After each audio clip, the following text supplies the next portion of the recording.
दोस्तों, अगर आप मेरी कहानी सुनना चाहते हैं तो सब्सक्राइब करें और बेल आइकन को दबाएं। तो शुरू करते हैं आज की कहानी। स्वागत है आपका खौफनाक दुनिया में, जहां हवाओं में सिसकियां छुपी होती हैं और परछाइयां जिंदा इंसानों से ज्यादा बातें करती हैं। कहानी किसी कल्पना का खेल नहीं, बल्कि उन सन्नाटों की गवाह है जो इतिहास के पन्नों में दब गए हैं।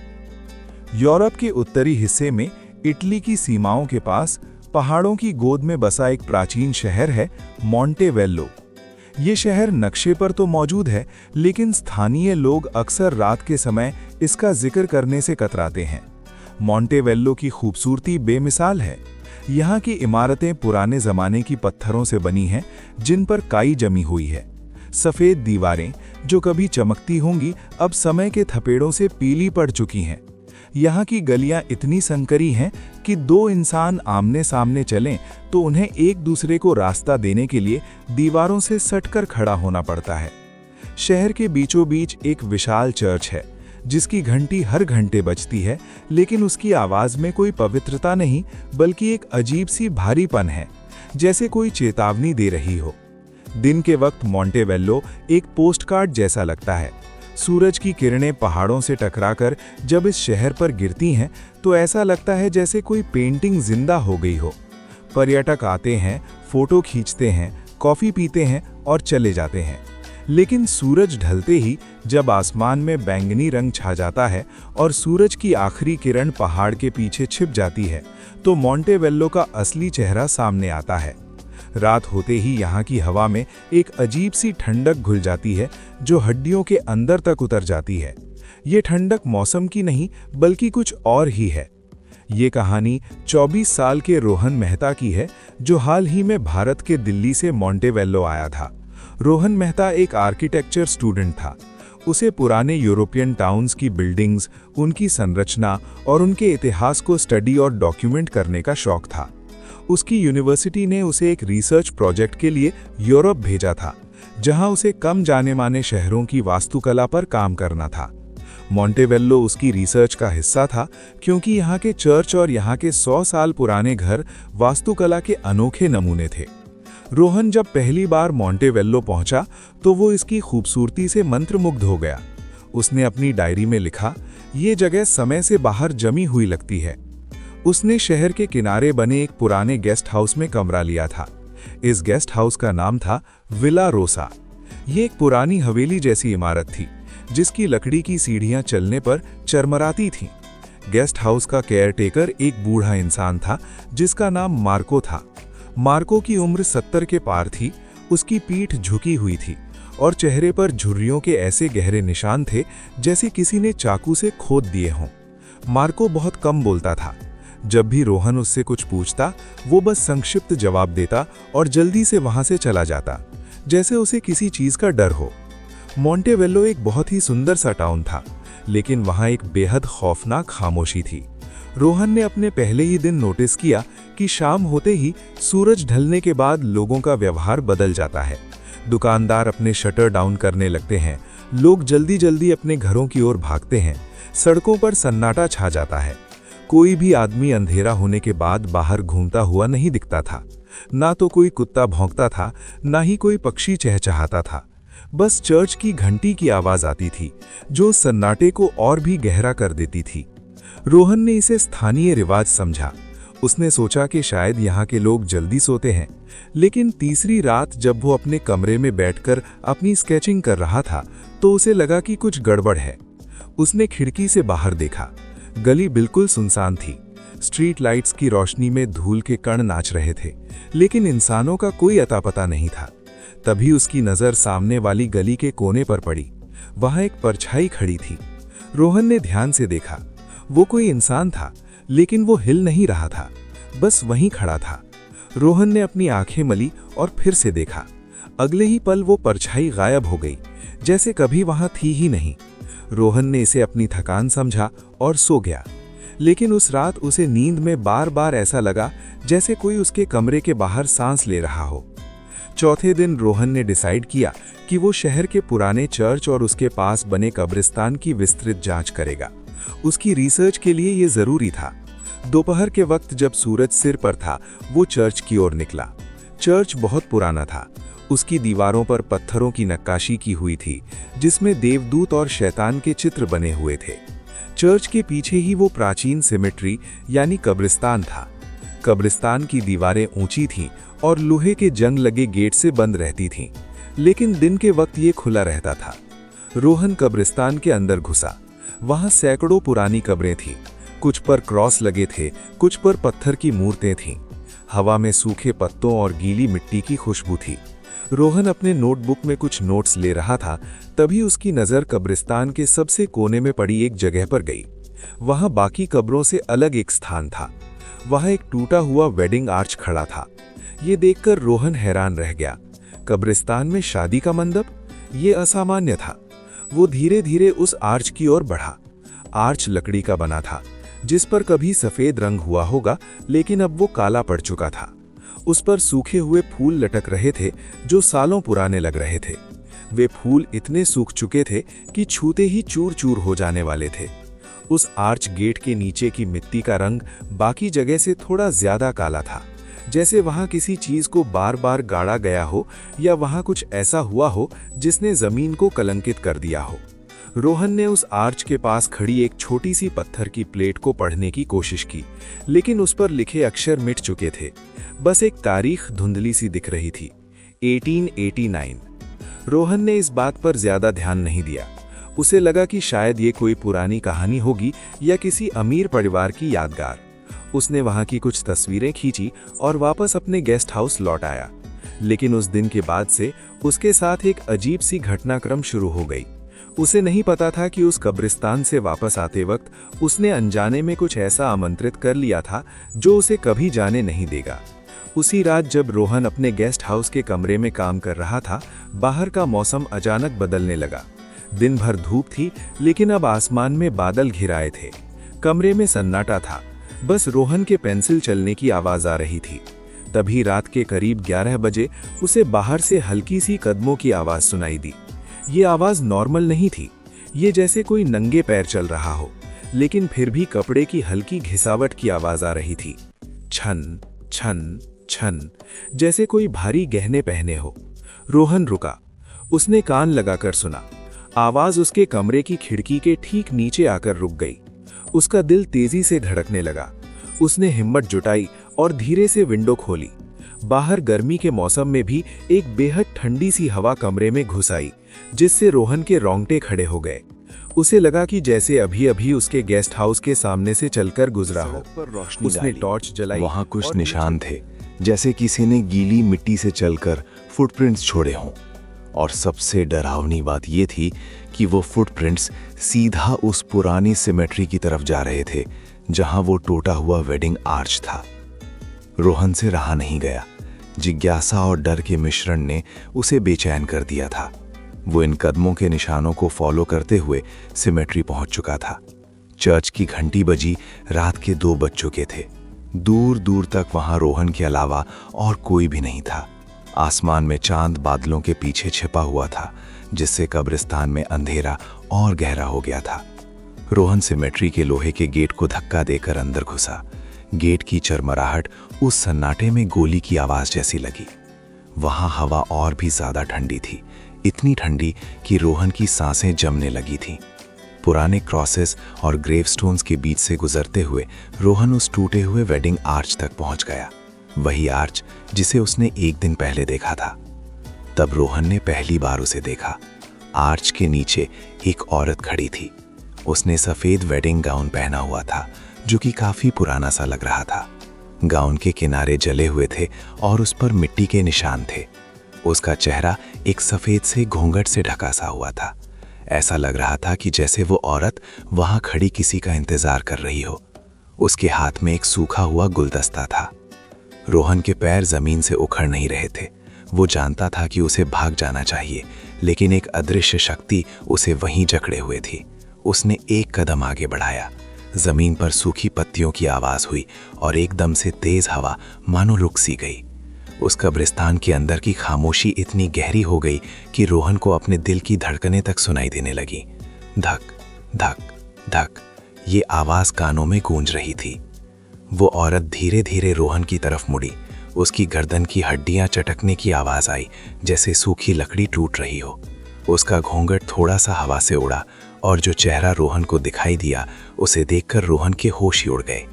उस औरत का चेहरे का रंग एकदम सफेद था, जैसे चूना लगा हो। उसकी त्वचा पर कोई लचीलापन नहीं था। आंखें ऐसी भयानक थीं जैसे किसी आत्मा ने उसे पोजेस कर रखा हो। आंखों की पुतलियां नहीं थीं, बस सफेद धुंध थी और चेहरे पर खून के निशान थे जो शायद जम चुके थे। ऐसा लग रहा था जैसे कई सालों पहले वो औरत खून के आंसू रोई हो और वे आंसू उसके गालों पर जम गए हों। रोहन ने नोटिस किया कि उस औरत के पैर जमीन को छू ही नहीं रहे थे। वो हवा में कुछ इंच ऊपर तैर रही थी। उसके गाउन के नीचे से अंधेरा झांक रहा था। रोहन का पूरा शरीर ठंडा पड़ गया और वो जैसे फ्रीज सा हो गया। उसके मुंह से चीख निकलने वाली थी, लेकिन आवाज गले में अटक गई। पर इससे पहले कुछ होता, वो औरत हवा में घुलकर अचानक ही गायब हो गई। वहां सिर्फ सूखे फूलों की खुशबू रह गई। रोहन जैसे तैसे भागता हुआ अपने गेस्ट हाउस पहुंचा। वो पूरी रात नहीं सोया। वो बिस्तर पर बैठा रहा, हाथ में एक क्रूज पकड़े हुए, और बार बार दरवाजे की तरफ देखता रहा। सुबह जैसे ही गेस्ट हाउस का बूढ़ा केयरटेकर मार्को वहां आया, रोहन ने उसे रोका। रोहन की आंखें लाल थीं और चेहरा पीला पड़ चुका था। उसने मार्को से उस औरत के बारे में पूछा। मार्को ने पहले कुछ नहीं कहा। उसने अपनी झाड़ू चलानी जारी रखी, जैसे उसने कुछ सुना ही नहीं। लेकिन जब रोहन ने उस कब्रिस्तान के वेडिंग आर्च का जिक्र किया और बताया कि उसने वहां एक औरत को देखा है, तो मार्को के हाथ से झाड़ू छूट गई। उस बूढ़े केयरटेकर का चेहरा सफेद पड़ गया। उसकी आंखों में डर साफ झलक रहा था। मार्को ने रोहन को अंदर बुलाया और दरवाजा बंद कर दिया।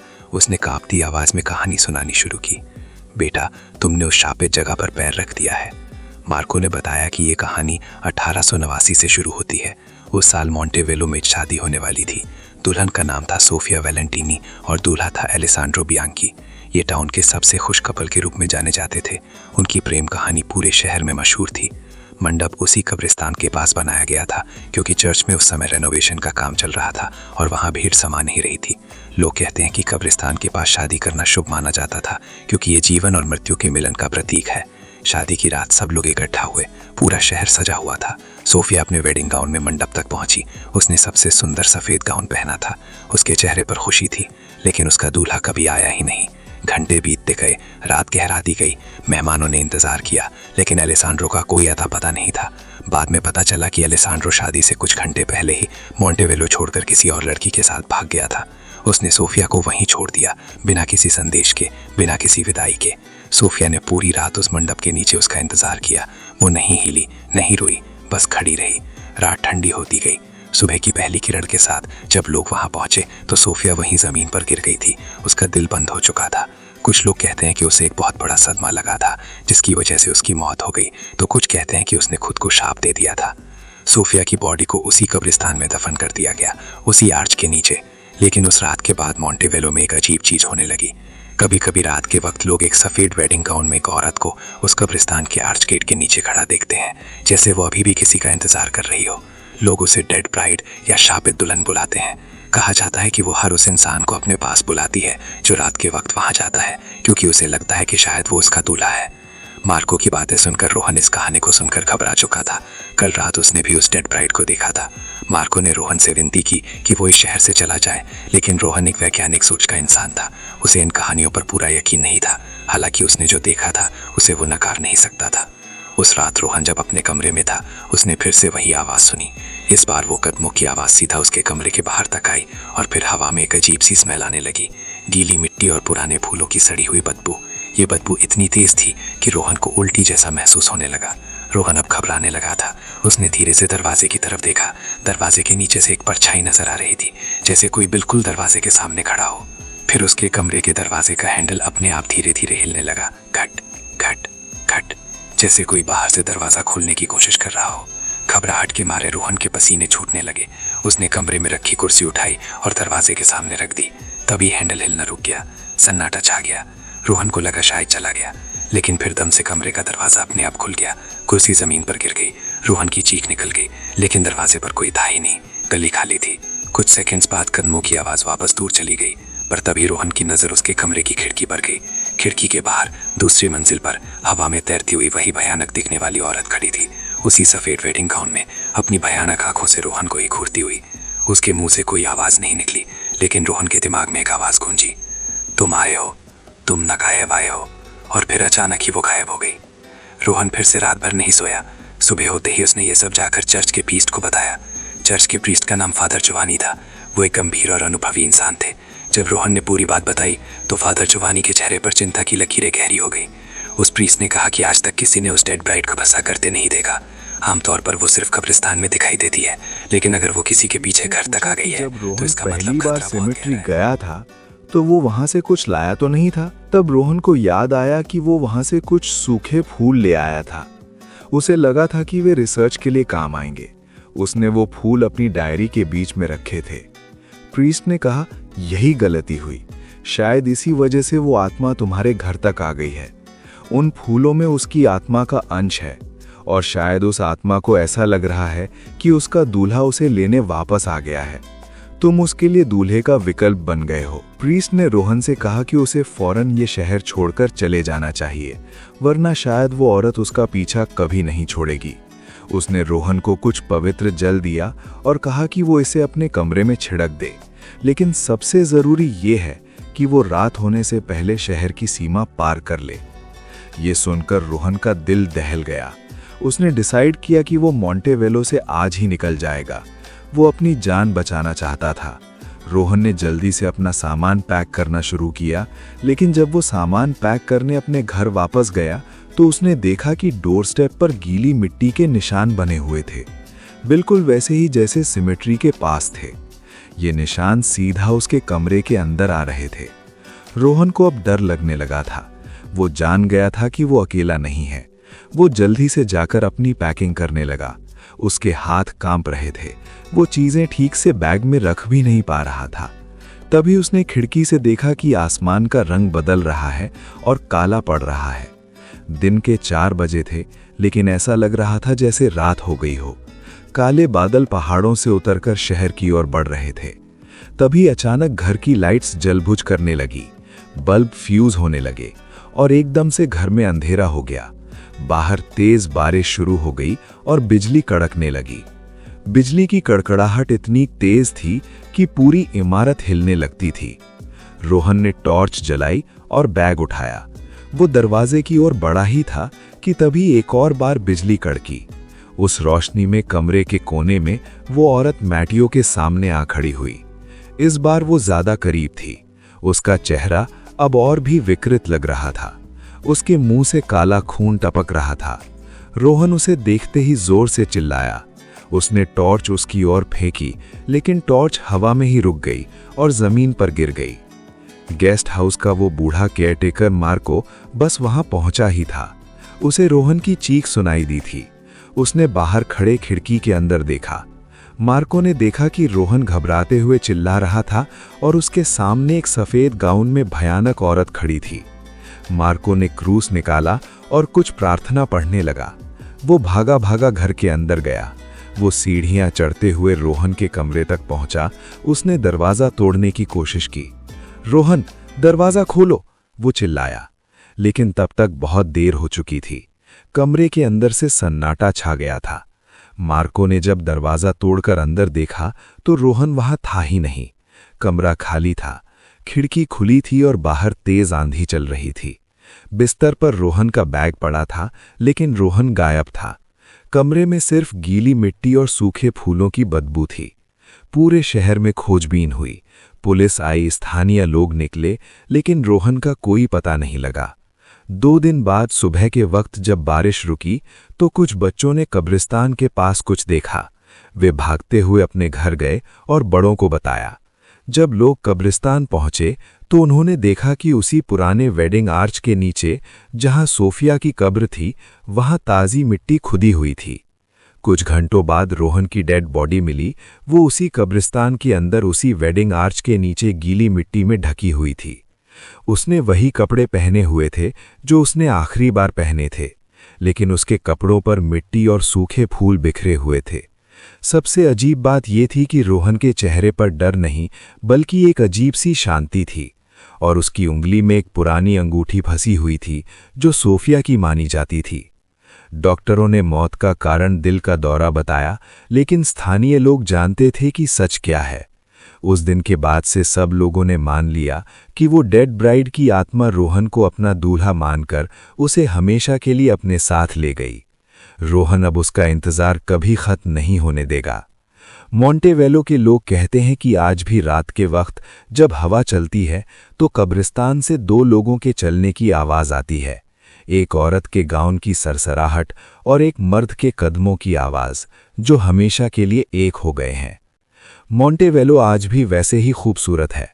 पर्यटक आते हैं, फोटो खींचते हैं, लेकिन जो लोग होशियार हैं वे सूरज ढलने के बाद कब्रिस्तान की ओर नहीं देखते।